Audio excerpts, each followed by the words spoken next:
The Spirit of the Lord is upon the broken, for he has borne their griefs and carried their sorrows. Isa 53:4. Their cries rise from dust and chains, yet every tear is remembered. Even in silence, the covenant watches.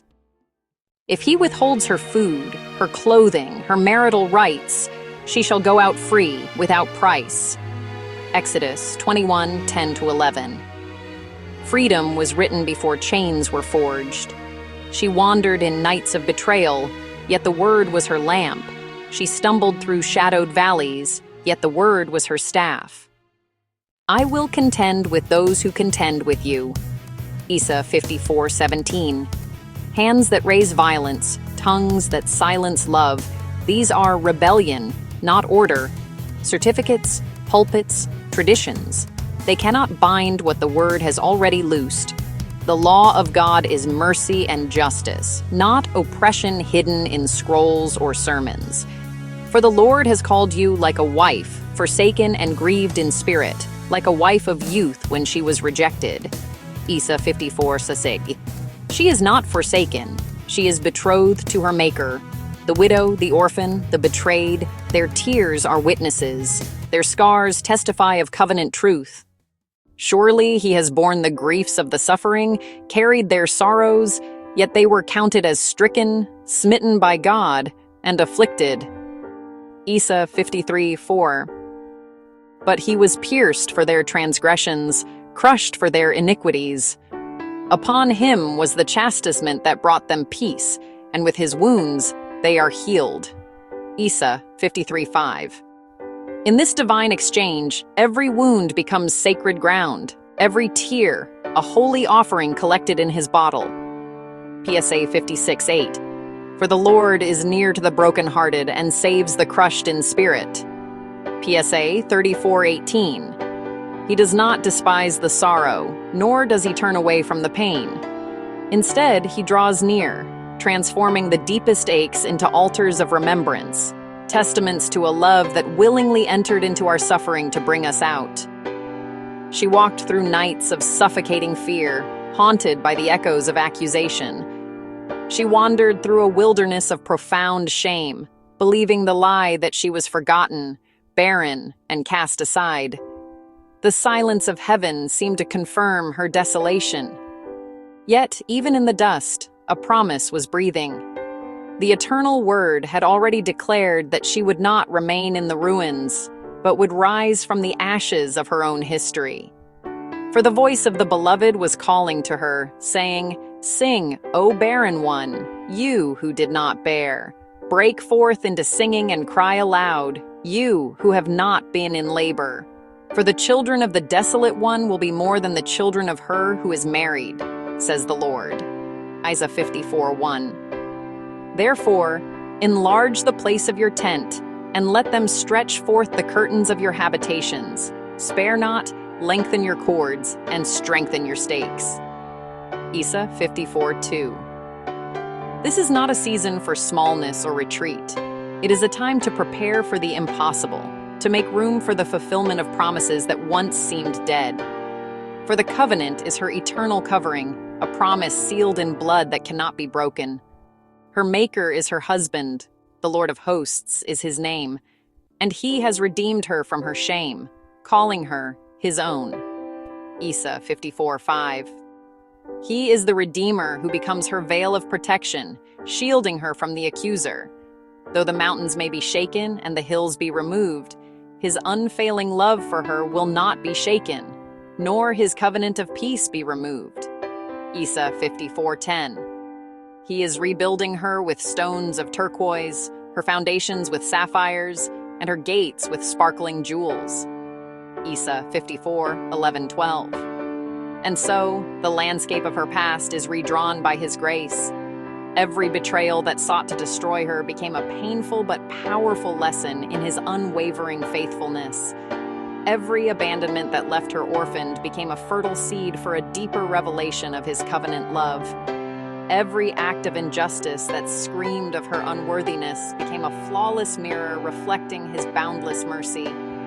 He has turned her mourning into dancing, her sorrow into strength, and her story into a song of redemption for all to hear. I will betroth you to me forever.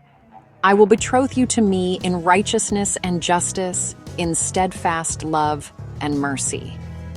Hosea 2:19-20. This is the vow that echoes from eternity, a promise whispered before the foundations of the world were laid. It is a covenant not of fleeting emotion, but of divine, unshakable character. He does not simply offer love, he binds himself with it. He does not just promise fairness, he weds his very being to justice. This is the nature of the king. Civil law may label her as fallen, tradition may whisper shame, yet the word declares her redeemed. The ledgers of men are filled with accusations, their pages stained with judgment. They write unclean, outcast, forgotten. But the scroll of heaven tells a different story. Where the world sees ruin, the Creator sees a foundation for his glory. For it is written, I, even I, am he who blots out your transgressions for my own sake, and I will not remember your sins. Isaiah 43:25. The verdict of the accuser is rendered powerless, dissolved by a love that paid the ultimate price. She is the daughter of Zion, the widow of oppression, the mother of promise. As a daughter, she was cherished, born into a royal lineage. As a widow, she has known the profound ache of loss, the silence of abandonment, the weight of a world that has turned its back. But in her sorrow, she was never truly alone. Now, she rises as the mother of a new generation, her womb bearing the fruit of a divine promise. She is a testament that what was barren can be made fruitful, what was broken can be made whole, and what was desolate can become a crown of beauty instead of ashes. Isaiah 61:3. The Lord shall go forth as a mighty man. He shall stir up jealousy like a fire. He shall roar. He shall shout against his enemies. Psalm 68:1-3. Her enemies cannot silence her covenant. Her voice is the roar of redemption. Let them gather their armies and sharpen their swords. Let the accusers raise their voices in a chorus of condemnation. They contend not with flesh and blood, but with the very breath of the Almighty. The Lion of Judah has risen on her behalf. His roar is not a distant thunder. It is the shattering of chains, the tearing of veils, the final unanswerable declaration that she belongs to him. Her victory was sealed not on a battlefield of earth, but in the heart of God. Like Jerusalem of old, she was abandoned, exposed to the world, clothed in shame. Yet the Lord said, I will clothe you with embroidered garments, and you shall be adorned with jewels, and your stature shall be exalted among nations. Ezekiel 16:10-11. She was fed on fear, yet nourished by the word. She was hidden in night, yet covered by covenant. Every tear, a seed. Every sorrow, a gold refinement. Every betrayal, a stepping stone to glory. Let the false shepherds tremble. Let the pulpits quake beneath the weight of the word. The systems that call evil good cannot withstand covenant fire. The oppressed shall rise, their pain shall become prophecy, their silence a shofar shaking the nations. The earth remembers their tears, the heavens sing of their deliverance. Every oppressor shall fall, every lie shall be unmasked, every broken covenant shall be healed in the true covenant. No weapon formed against you shall prosper, and every tongue that rises against you in judgment you shall condemn. Ezekiel 54:17. Her voice rises, her tears become rivers of blessing, her scars become banners of triumph. Rejoice greatly, O daughter of Zion. Shout aloud, O daughter of Jerusalem. Behold, your king comes to you. Zechariah 9:9. Her Redeemer comes to restore every loss, to turn mourning into dancing. She is clothed with strength and dignity. She laughs without fear of the future. Proverbs 31:25. Her covenant is her armor, her joy, her weapon, her trust in Yah unshakable. The heavy yoke of tradition could not bind her, for the word has spoken a greater truth and has utterly freed her.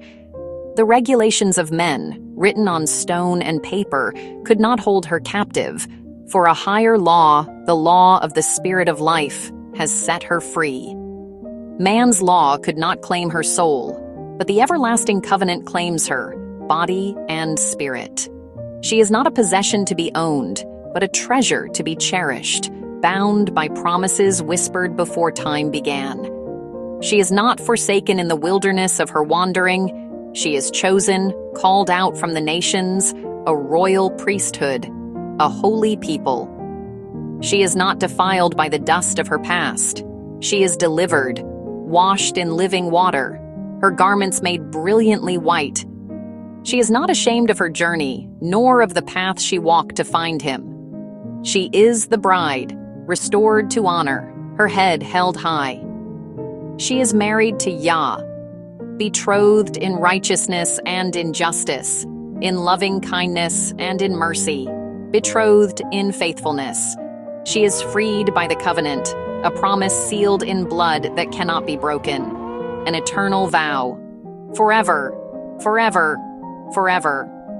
Her tears of repentance have become rivers of life, watering the desolate places and bringing forth beauty from ashes.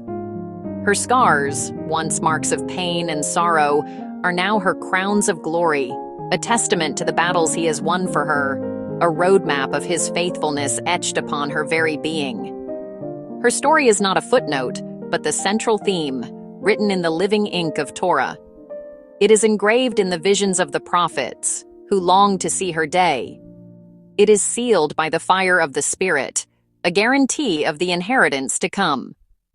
And now it is proclaimed as a banner of hope over the nations. She is the bride, the covenant keeper, the redeemed of Israel. She is the guardian of the promises, the keeper of the flame. She is the embodiment of his mercy and the reflection of his strength. She is married to Yah, and nothing in heaven or on earth or under the earth can ever undo it. No power, no principality, no accusation, no failure. Nothing can separate her from this love. So rise, O bride. Rise from the dust of your slumber. Shake off the shadows of your past. The voice of your beloved calls to you, clothed in covenant, crowned in mercy, redeemed forever. Your king awaits.